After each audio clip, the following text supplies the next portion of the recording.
Ismaël Mounir a frappé fort. Il a invité pour un podcast la chanteuse Menel pour qu'elle puisse lui parler de sa renaissance spirituelle. Et en fait, tout est résumé dès la première phrase. Écoutez bien, ça pique les oreilles. Ma vie, elle a commencé dans une famille musulmane, avec des règles, un cadre. Vers mes 22 ans, j'ai compris que tout ce qu'on m'a enseigné ne me permettait pas d'être moi-même. Extraordinaire, prodigieux, il faut qu'on en parle. Ça, vous voyez, c'est tout le contraire d'une renaissance spirituelle. Puisque dans la démarche de Menel, elle considère que puisque l'islam l'empêche d'être elle-même, alors il faut rejeter l'islam. C'est-à-dire qu'elle se prend, elle, comme référence pour jauger le monde.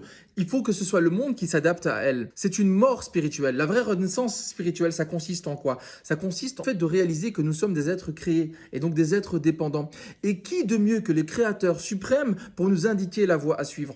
Et c'est tout l'enjeu justement de notre présence ici-bas, c'est que nos passions, notre façon de voir et de comprendre, notre arrogance vont se mettre en travers du chemin de la renaissance spirituelle. La personne qui considère que toute seule elle peut décider ce qui est bien pour elle, c'est à l'image du voyageur qui s'est englué dans des sables mouvants et qui pense que juste en se prenant par le col et en se tirant vers le haut, il pourra se tirer d'affaire tout seul. Alors vous me direz, c'est une renaissance spirituelle parce que Menel considère que peut-être qu'il y a un créateur, effectivement. Reconnaître l'existence d'Allah, reconnaître qu'il existe un créateur ne suffit pas. Et il y a un exemple pour prouver cela, c'est évidemment Iblis, Satan. Parce que Satan, finalement, qu'est-ce qui s'est passé? Il reconnaissait tout à fait l'existence d'Allah Azzawajal, mais lorsqu'il lui a été demandé de se prosterner devant Adam alayhi salam, il a refusé. Pourquoi? Parce que selon lui, cette prosternation l'empêchait d'être lui-même finalement. Il se considérait comme supérieur à Adam parce qu'il considérait, selon la façon dont il avait de voir le monde, que le feu est meilleur que l'argile. Et complètement à l'opposé de la démarche d'Iblis, il y a la démarche d'Ibrahim alayhi salam, Abraham,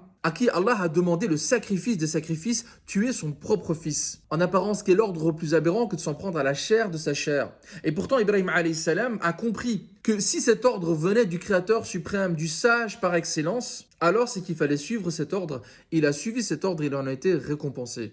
Il est le père de cette nation, la nation qu'il a nommée celle des musulmans, des musulmans, de ceux qui sont soumis à Allah Azzawajal. C'est-à-dire ceux qui ont compris leur place dans l'ordre cosmologique et qui ont compris que tout l'enjeu de notre présence sur Terre, c'est de faire violence à notre âme pour plaire à notre Créateur et non pas suivre les passions de notre âme et déplaire à notre Créateur.